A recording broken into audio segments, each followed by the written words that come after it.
sa mga magulang at guardians po ng ating mga magsisipagtapos. At of course, congratulations po sa ating 7 magsisipagtapos ngayong 2026. Ang ating pong tema ay Pilipinong magsipagtapos handang mamuno ng may kakayahan at mabuting pagkatao. Mga graduates, ang pagiging handa mamuno ng may kakayahan at mabuting pagkatao ay hindi nasusukat sa talino lamang. Hindi rin ito nasusukat sa dami ng medalya o parangal. Ang tunay na kahandaan ay nakikita sa katatagan sa gitna ng pagsubok, kakayahang bumangon sa bawat pagkakadapa, at higit sa lahat sa pagkakaroon ng mabuting puso. Ang pamumuno ay hindi lang tungkol sa posisyon, ito ay tungkol sa responsibilidad. Responsibilidad na gumawa ng tama kahit mahirap, responsibilidad na maging ehemplo sa iba, at responsibilidad na gamitin ang inyong natutunan hindi lamang para sa sarili, kundi para sa kapwa at sa ating bayan. 18 years ago po, dito po mismo sa parang ito, dito po, nahubog po ang aking pagkatao at kung sino man po ako ngayon. Dito po ako nagsimulang mag-aaral. Ang teacher ko po noon si Ma'am Helen, mula grade 1 hanggang grade 4. Siya po yung gumagabay po sa akin noon. At nagtuturo.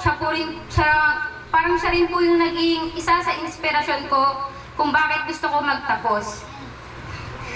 At gusto ko rin po pasalamatan noon kung hindi po siguro dahil kay Tita Aiza.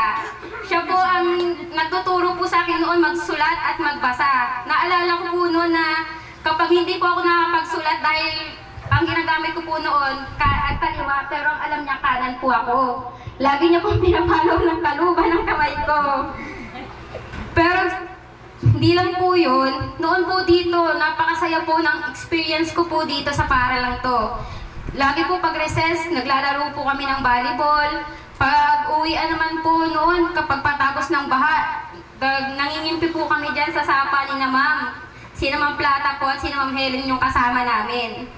Nung nag-high school naman po kami, ay yung palibhasa po, yung lola ko nagkasakit.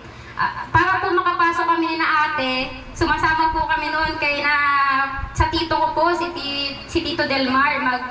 Pag madaling araw po, naglalakad po sila dito hanggang sa Kalantas para makapasok po kami. Kaya ginagawa po namin, nakikisabay po kami, alas 4 po, bumabangon na po kami noon para po mag-asikaso at maglakad papunta ng Kalantas. Nung grade 8 po ako, sa hindi po inaasahang pangyayari, ang lola ko po namatay. Kaya po, wala po akong choice kung hindi, pumunta po ako sa Maynila sa mama ko para po makapagpatuloy po yung pag-aaral ko. Nung nag-senior high school naman po ako, sa hindi po inaasahan na namang pangyayari na hindi po kami pagkakaunawa ng mama ko noon. Kaya po ang nangyari, pinag-aral ko po yung sarili ko, umalis po ako sa bahay. Kasi ang sabi ng mama ko, kung aalis ka ng bahay, ikaw na magpapaaral sa sarili mo, hindi ko na naiiyak yung ate ko. Pinatulo ang luha. Sabi niya, ikaw na ang bahala. Kaya ang ginawa ko po noon, no grade 12 po ako, pinagsabay ko po ang pagtatrabaho sa tahian ng damit at pag-aaral ko po. Medyo mahirap po. Doon ko po naranasan na mahirap po pala pagsabayin ang pagtatrabaho at ang pag-aaral. Dahil po, papasok po ako bago po mag-alas 7, kailangan nasa school na ako para magbantay ng gate ng school namin. Kasi sa tuwing flag ceremony po, kailangan ko po na ako po yung magbabantay. Tapos po, pagdating po ng hapon, papasok po ako sa pabrika ng tahian, ng damit. Para po may pang-provide po ako sa sarili ko. Siguro, mga 2 buwan po ng pasukan, sobrang nahirapan po ako. May mga time po na hindi ako nakakapasok. Kaya po yung teacher ko, nag-message po sa akin, sabi po ng advisor ko, Erica, how are you? Sabi po niya. In English po yung pagkakasabi, pero i-translate ko na lang po. Sabi niya, how are you? Sabi niya, I know you are Erica Leda. You are good. Sabi niya po sa akin, ikaw ay, okay daw po yung pagkaging stricto ko, sabi daw po ng mga nakaraang teacher ko ng grade 11, pero hindi daw po niya nakikita sa akin yon, na hindi daw po ako, hindi na daw po ako ngayon ng grade 12 daw po ako, hindi na ako yung parang mga kinukwento ng mga teacher nila sa akin.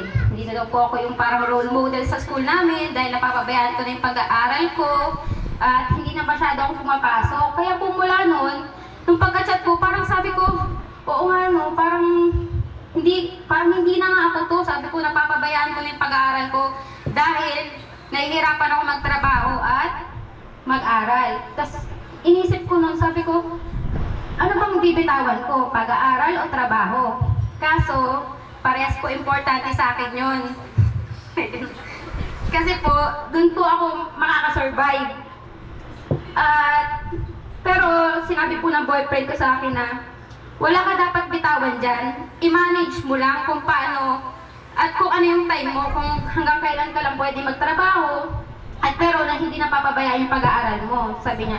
Sabi niya, kung titigil ka ngayon, parang pinakita mo na din sa mama mo na wala kang mararating kung wala siya. Natama siya na pag umalis ka sa inyo, hindi ka makakapagtapos ng pag-aaral.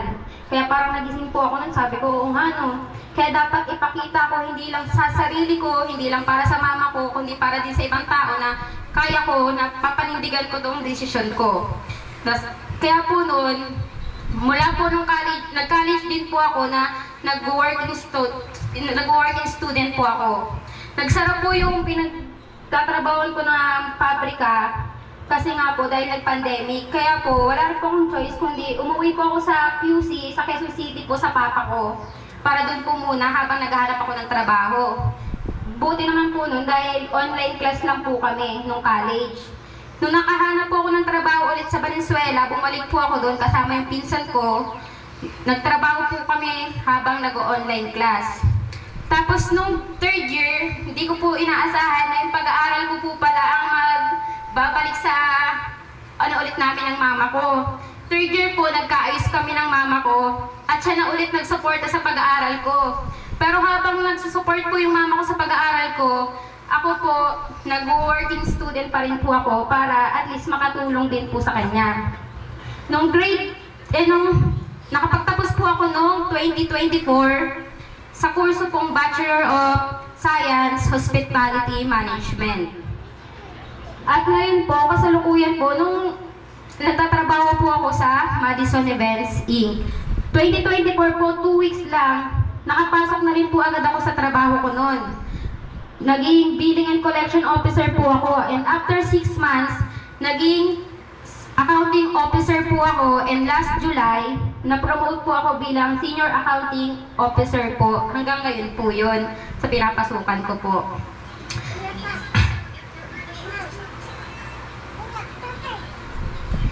Kaya ngayon po, sana sa inyong magsisipagtapos, magsilbing aral sa inyo itong mga na-share ko po sa inyo ngayon, na hindi hadlang kung ano man ang sitwasyon nyo, kung ano man yung kinakaharap nyo, kung gusto nyo po talaga mag-aral, pagsikapan nyo, gawan nyo ng paraan, kung andyan ang mga magulang nyo para suportahan kayo, at kung sakali man na hindi man kayo suportahan ng magulang nyo at magaya ka sa sitwasyon ko, piliin nyo pa rin magtapos ng pag-aaral. Kayong mga graduates, bilang mga Pilipinong nagsipagtapos, kayo inaasang maging handa. Handang mamuno, hindi lamang sa talino, kundi sa kabutihan ng puso. Ang tunay na leader ay may kakayahan, may paninindigan at may malasakit sa kapwa. Kapag kayo ay pinanghihinaan ng loob, laging isipin, kaya ninyo. Ang pagbabago ay nagsisimula sa inyong mismong sarili. Laging isipin nyo, kaya ninyo. Ang pagbabago ay nagsisimula sa inyong sarili. Lahat ng bagay mahirap sa simula, ngunit magiging madali sa patuloy na pagsisikap. Kayo ang susi sa sarili niyong tagumpay. Kahit gaano pa kayo kahirap, ang pagdaanan nyo, basta sa maayos na paraan, ay magpatuloy kayo. Pahalagahan ninyo ang edukasyon, sapagkat ito ang susi sa inyong pag-unlad at sa paghubog na mas maliwanag na kinabukasan. Dalhin ninyo hindi lamang ang karunungan, kundi ang mabuting asal at pagpapahalaga sa kapwa. Naway, maging matatag kayo, may tapang sa paggawa ng tama at handang maglingkod sa ating bayan. Sabi nga nila, ang kabataan ang pag-asa ng bayan, totoo po yan. Sa bawat hakbang natin, maging inspirasyon kayo, mamuhay ng may dangal, husay at malasakit. At ipakita na ang edukasyon nakasalalay ang tunay na pagbabago at pag-unlad, hindi lamang ng ating sarili, pati na rin ng ating bansa. Kaya, sa inyong lahat, mga graduates, congratulations po. Ito pa lang ang simula ng inyong paglalakbay. Nawa, balang araw, kayong lahat, kayong 7, ay tatayo dito rin sa entabladong ito para mag-share sa mga kapwa-barangay natin sa mga susunod na henerasyon. Maraming salamat po.